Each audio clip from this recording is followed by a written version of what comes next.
Hi, வணக்கம் மக்களே. இது உங்கள் ருத்ரன் 2.0 சேனலுக்காக உங்கள் மூர்த்தி.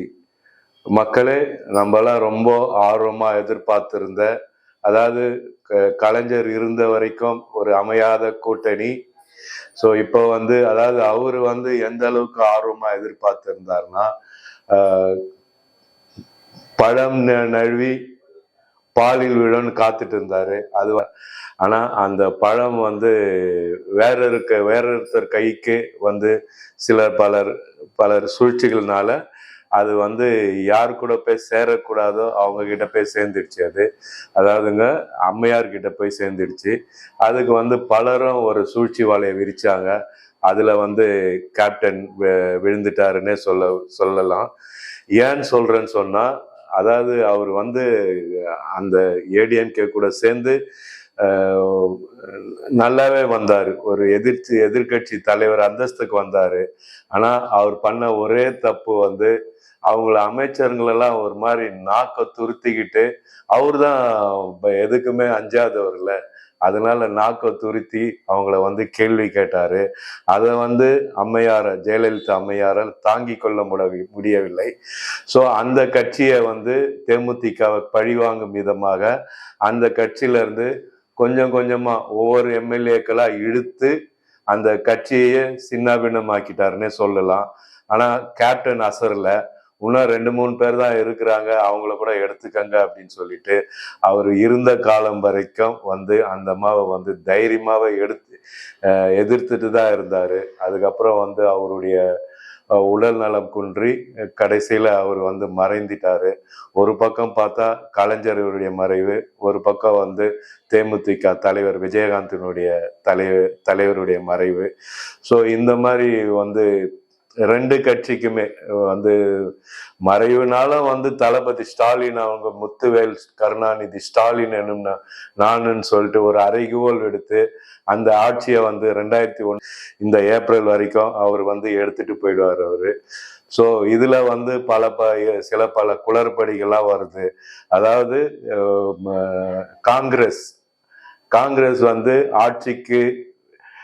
ஆட்சியில் பங்கு என்றெல்லாம் வந்துட்டு இருக்கிறாங்க. குறிப்பா யாருன்னு பாத்தீங்கன்னா, மாணிக் தாகூர் என்கிற, அதாவது அவர் தன்னை ஒரு மாணிக் பாட்சான்னு நினைச்சிட்டு ஒரு அறைகூவல் விடுக்கிறாரு அவரு. ஸோ அதுக்கெல்லாம் ஸ்டாலின், அதாவது கலைஞரின் மகன் ஸ்டாலின், முத்துவேல் கருணாநிதி என்னும் ஸ்டாலின் சொல்லிட்டு எப்படி சபதம் ஏத்தாரோ அவரு கொஞ்சம் கூட அசரல. ஸோ இப்படி இருக்கிற சூழ்நிலையில தான் ஒரு தேமுதிக அவங்க கூட்டணிக்கு வந்துட்டாங்கன்னே சொல்லலாம். ஸோ இது ஒரு இன்ப அதிர்ச்சின்னே சொல்லலாம் திமுக தொண்டர்களுக்கு. எதுக்காக அப்படின்னு சொன்னா, தேமுதிக தொண்டர்கள் மெஜாரிட்டியா திமுக கூட தான் கூட்டணி அமைக்கிறத ரொம்ப விரும்பினாங்க அவங்க. ஸோ அது காலத்தின் கெடுவாலையோ இல்லை சூழ்ச்சியாலேயோ, கயவர்களின் சூழ்ச்சியாலேயோ ஏடிஎம்கேக்கு மாறிச்சு. அதுக்கப்புறம் கட்சியே ஒவ்வொரு எம்எல்ஏக்களா அந்த அம்மா இழுத்து அதுக்குன்னு பல கோடி செலவு பண்ணி அந்த தேமுதிகவை இல்லாத மாதிரி பண்ணணும்னு இது பண்ணாங்க. ஆனா ஒரு விஷயங்க, அவருக்கும் கேப்டனுக்கும் அவ்வளோ பெரிய பாண்டிங் இருந்தது. அதனால அந்த பழம் கனிஞ்சு தன்னுடைய மடியில தான் விழன்னு சொல்லிட்டு கலைஞர் நல்லாவே நினைச்சிட்டு இருந்தாரு. ஸோ அவருக்கும் இவருக்குமான பாண்டிங் எப்படின்னு சொன்னா, அதாவது ஒரு காலகட்டத்தில் கலைஞருக்கு ஒரு பாராட்டு விழாவில் தங்க பேனாவே இப்ப பரிசளிச்சாரு கேப்டன்னு. அதுக்கப்புறம் அவர் 2018 தலைவர் கலைஞர் இறக்குறாரு. அது அப்போ அவரு அப்போ வெளிநாட்டுல தான் இருந்தாரு. அப்போ ஒரு வீடியோ பதிவு பண்றாரு அவரு. அதுல ஒரு குழந்தை மாதிரி அழுது தன்னுடைய பதிவை இது பண்ணாரு. அதாவது கலைஞருடைய மறைவை தாங்க முடியாத ஒரு துக்கத்துல அவர் ஒரு கண்ணீர் மல்க வீடியோ போட்டிருந்தாரு. ஸோ அதெல்லாம் மறக்க முடியாத ஒரு நினைவுகளா இருந்தது கலைஞருக்கு. அப்புறம் கலைஞரினுடைய அவர் வந்து வெளியூர்ல இருந்ததுனால கலைஞருடைய அந்த இதுல வந்து இறுதி அஞ்சலியில கலந்துக்க முடியல. ஸோ அதுக்காக என்ன பண்ணாரு, அவர் வந்து அந்த வெளிநாட்டுல இருந்து வராரு. வெளிநாட்டுல இருந்து வந்ததும் வந்து அவர் போன இடம் வந்து நேரடியா வந்து கலைஞருடைய அந்த நினைவு செலுத்தும் விதமாக அவருடைய நினைவஞ்சலி அங்க போய் செலுத்திட்டு வந்தாரு.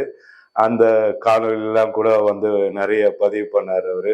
ஸோ இந்த மாதிரி கேப்டனுக்கும் கலைஞருக்கும் உள்ள ஒரு உறவு வந்து அப்பா மகன் உறவு மாதிரின்னே சொல்லலாம். வந்து தளபதி ஸ்டாலினே வந்து ஒரு அறிக்கையில சொல்லியிருக்காரு. அதாவது விஜயகாந்துக்கு மறைவுக்கு பிறகு தேமுதிக தலைவர் வந்து பிரேமலதா வந்து அந்த கட்சியை வந்து கட்டுக்கோப்பா எடுத்துட்டு போறாங்கன்னு சொல்லிட்டு, ஸோ அவ்வளோ சீக்கிரம் இதை வந்து யாரும் மறுக்க முடியாதது, அதுதான் உண்மை. இப்ப கூட சமீபத்துல வந்து ஒரு மாநாடு நடத்தி கடலூர்ல தொழுதூர் நினைக்கிறேன், அங்க ஒரு மாநாடு நடத்தி தன்னுடைய கட்சியை வந்து நிரூபிச்சாங்க அவங்க. அதாவது விஜயகாந்த் கேப்டனுக்கு அப்புறம் இந்த கட்சி வந்து தொலைஞ்சி போயிடாது, அது மிகப்பெரிய பலத்தோட வரும் அப்படின்னு சொல்லிட்டு, அதுக்கேற்ற மாதிரி தான் வந்து யாரும் எதிர்பார்க்காத வகையில வந்து டிஎம்கே கூட வந்து ஒரு கூட்டணி அமைச்சாங்க. டிஎம்கே கூட்டணி அரிது பெரும்பான்மையோட வெள்ளன்ற ஒரு வாய் முகூர்த்தத்தோட சொல்லியிருக்காங்க. அது பலிக்கட்டும், பார்க்கலாம் இனி வரும் தேர்தலில். எப்படி கலைஞர் வந்து பழநழி பாலில் உட நினைச்சாங்களோ அந்த மாதிரி இந்த கையும் கூடும் அப்படின்னு சொல்லிட்டு காத்துட்டு இருக்கிறாங்க. ஸோ இதுக்கு வந்து காலம்தான் பதில் சொல். ஸோ அதுவரை உங்களிடம் இருந்து விடைபெறுவது அன்புடன் உங்கள் மூர்த்தி. மேலும் பல விவரங்களுடன் உங்களுக்காக காத்திருப்பது அன்புடன் உங்கள் மூர்த்தி.